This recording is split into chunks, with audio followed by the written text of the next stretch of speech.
नमस्कार, आप देख रहे हैं DRS 24 और मैं हूं आपके साथ श्वेता।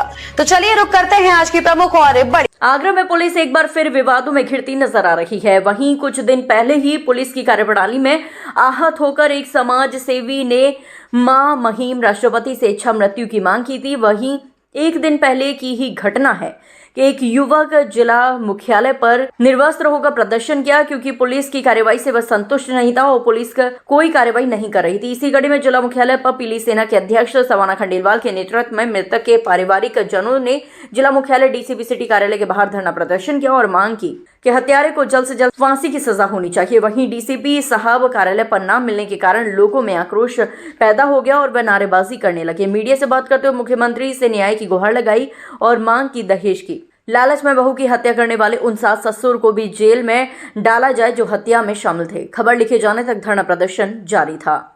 आज हमने मानसी राठौर को लेकर यहाँ प्रदर्शन किया है क्योंकि 1 तारीख की घटना है। मानसी राठौर को घर में ससुराल जनों की मार दी, उसकी हत्या की है। उसका उन्होंने कहा कि फांसी लगाकर वो मर गई, जबकि उसके यहाँ गले या दबाने का सीधा सीधा निशान है। पुलिस ने सिर्फ बहुत आसानी से उसके हस्बैंड को, प्रिंस को अरेस्ट किया। वहाँ थाने में बिठाकर उनको बटर नान और ये सब खिलाया जा रहा था। जिस हत्यारे की मार पड़नी चाहिए उसको खातिरदारी हो रही थी, उसके बावजूद उसकी बहन अभी तक इन लोगों को फोन पे गालियां दे रही है, संजना, कि मेरे भाई का तुम कुछ बिगाड़ नहीं सकते। उसके माँ बाप अभी तक पुलिस ने किसी को अरेस्ट नहीं किया है। पुलिस काम करने को तैयार नहीं है। हम वही चीज लेकर आए, 3 महीने की शादीशुदा लड़की क्यों आत्महत्या करेगी? आपने दहेज के लिए उसको इतना प्रताड़ित किया था, उस बच्ची को आत्महत्या करनी पड़ी या उसकी हत्या हुई? हम तो आत्महत्या का कोई प्रूफ ही नहीं है। ये सब पुलिस ने सारे सबूत वहाँ से हटा दिए गए। हमारी मांग है कि उसको फांसी की सजा होनी चाहिए, उसके परिवारों को अरेस्ट करना चाहिए, नहीं तो हम इसी तरह से धरने पर बैठे रहेंगे। सीसीटीवी वायरल हुआ, सीसीटीवी में मारते हुए दिखाया है, वो जान बचा के घर से निकल के भाग रही है और प्रिंस उसके बाल पकड़ के मुंह बंद करके खींच के घर पर लेके आया है। रात को लेकर आया, सुबह 6 बजे उसकी मौत हो गई है। कोई जांच का विषय नहीं हो रहा, कुछ नहीं हो रहा। डीसीपी साहब इससे पहले भी आई थी एक बच्चे की मौत के उसका लेके, तब भी डीसीपी साहब नहीं थे और आज भी नहीं है। कोई बात नहीं, हम बैठे रहेंगे, वेट करेंगे। जी सर, आज एक तारीख को मेरी भतीजी का निर्मम हत्या की गई थी और जब से आज तक उसको कोई इंसाफ नहीं मिल रहा है। पुलिस की कार्रवाई है जो कहीं ना कहीं ढीली दिख रही है, उसमें लापरवाही दिख रही है। इस संदर्भ में आज हम लोग यहाँ कलेक्टर पर डीएम साहब को ज्ञापन देने आए हैं और उसके लिए हम लोग सारे इकट्ठे हुए हैं। सारा परिवार, मानसिक परिवार इकट्ठा हुआ है। बेटे को इंसाफ के लिए हम लोग यहाँ पर आए हैं। बेटे को अभी न्याय नहीं मिला, उसके 7 ससुर भरा रहे हैं और जो लड़के की बहन है बोला कि वो रोज धमकियां दे रही है हमारे परिवार को।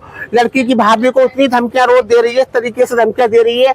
और हमने पुलिस प्रशासन में कल जाकर इसकी शिकायत भी की थी, तो अभी तक प्रशासन ने उसका ऊपर कोई कार्रवाई नहीं की है, ना ही उसको अरेस्ट किया है लड़के की बहन को। और इस तरीके अभी भी हम लोग यहाँ कलेक्टर परिसर के अंदर मौजूद है, अभी भी उसके कॉल आ रहे हैं धमकियों के लिए। बहू को धमकियां दे रही है वो मानने को, और हम लोग जा रहे हैं पुलिस कहाँ से हो रहा है, ये कानून कहाँ से हो रहा है, क्या हो गया इन लोगों को? कितनी मोटी रकम मिल गई लोगों को, जिनके मुंह बंद हो गए लोगों के। इनको घर में बेटियां नहीं दिख रही है, इनको कुछ नहीं दिख रहा है। बेटी की नर्म हत्या की सारे सबूत हमारे पास है, सब कुछ हमारे पास होते सोते अभी तक 7 ससुर को नहीं पकड़ पा रहे हैं। बेटी को इंसाफ मिलना चाहिए और हत्यारों को फांसी होनी चाहिए। बोला मेरी बेटी से दहेज मांगा जा रहा था, उनसे पैसे मांगे जा रहे थे, गाड़ी की डिमांड करी जा रही थी। हमने मना करी थी, हमने आपको शादी में सब कुछ दिया है। तो लड़की को टॉर्चर करता था, मारता था, कूदता था। हम उसको ये कहते थे क्यों मारते हैं, तो उसको बहुत मारता था। तो हमने उससे पूछा था, तो ये बताओ टॉर्चर करता था, उस पर ये भी नहीं था, उसको लड़की को बहुत मारता था। हमने उसको समझाया भी था, पर उसको दहेज के लिए मांग के लिए मैं अपनी बेटी के लिए न्याय मांगती हूँ। जब उसको मारा था, उसका लड़की का फोन मेरे पास आया था सुबह 8 बजे। तो मैंने कि बेटा हम अभी आते हैं। तो कह रहा कि मैंने उससे ये भी की थी, तूने लड़की को मारा है, हाँ कर ले, क्या कर लेगी? तो मैंने अभी आ रही हूँ, मैं खड़ा रही हो, क्या तू खड़ा है? जब तक मैं वहाँ पे पहुँची थी, तो अब जिसने शादी कराई थी वो मेरे से पहले पहुँच गए थे। तो उन्होंने बात की तो उनको भी गाली देने लगा था।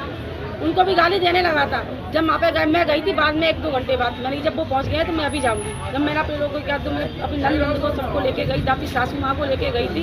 तब मैंने लड़की से पूछा था तो उसको इतना मारा था, उसको मैं लड़की के गाल पास सब सूझ रहे थे, तो सब सुनने गया था, एक लड़के को हमको मौका दे दो, हम अब इसको मैं समझाऊंगा।